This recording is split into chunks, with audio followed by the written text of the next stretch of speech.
So in April, Donald Trump and his least favourite minion, Jeff Sessions, came out with a particularly disgusting policy where they would they have been separating families who are trying to immigrate from Mexico into the United States. Now, on the surface, they said that this would just be illegal immigration. And because it was illegal immigration, they would take these children away from their families for 3 years, if not a bit longer, in awful, awful conditions. These children are being forced to live in cages with foil blankets, sleeping on the damn floor. But it goes a little bit further than that.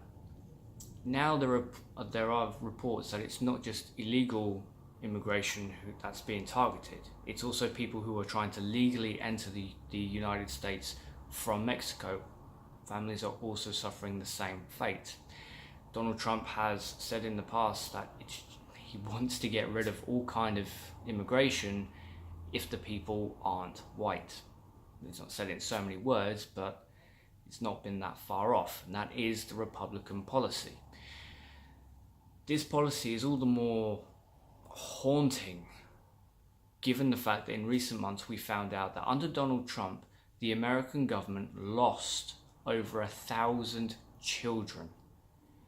Some, unfortunately, we know have gone into the slave industry. That is on Donald Trump, and yet Republicans don't seem to want to take credit for this. In fact, given how unpopular this new Republican policy is, and I keep saying it's a Republican policy because it is a Republican policy, they're trying to blame the Democrats. Now, I think the Democrats in America are spineless and pathetic, and they really need to step up. Otherwise, what's the point? But to be almost fair to them, they have been trying to get rid of this policy, trying to introduce laws to stop this from happening. The problem is Republicans own all three branches of American government. So for Democrats to succeed and to stop this horrific policy, they would need some Republicans to join their side on this. And not one single Republican has done that. Not one.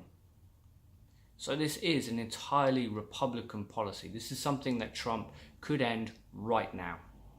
Melania Trump, Trump's wife, has said that she hates this new policy, yet she blames the Democrats. Trump himself, blaming the Democrats.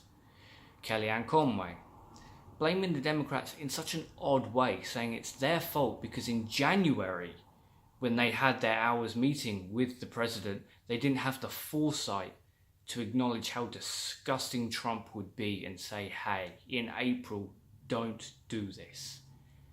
It is entirely down to Trump and the Republican Party.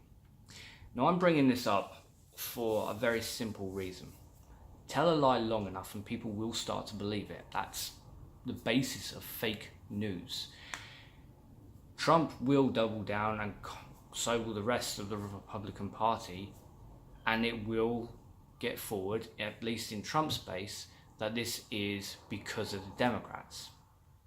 At the same time, over here in the United Kingdom, I'm seeing countless stories of fake news that are targeting specific minorities.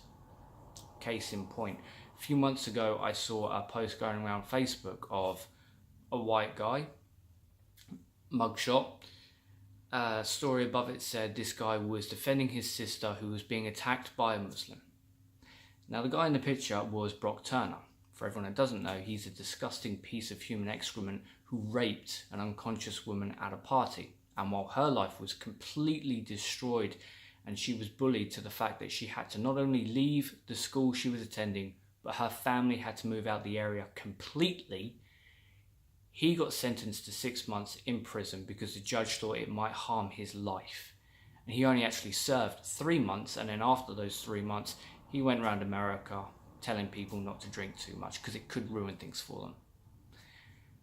A few days ago, in fact last week, a video went round saying that the video was of a group of guys in a cemetery destroying tombstones. And the story that came with it was these Muslims are destroying the graves of British soldiers, and police refuse to do anything because they're Muslim. Bit of digging. When you watch the whole video, these guys had AK-47s. Immediately, that is not the UK. Bit more digging. Turns out that video was 10 years old and was from Libya. Nothing at all to do with British soldiers. And for a longest time now, I keep hearing that it is illegal to fly the British flag. The white and red flag. Here's the thing, and I've spent a long time combing through numerous websites trying to find a single case. No one's been arrested for it. No one's been targeted for it. There is nothing offensive about flying the British flag. Now, a friend of mine said this morning that, well, we don't see it hanging outside our police stations or outside government buildings anymore. No, we don't, because we are the United Kingdom.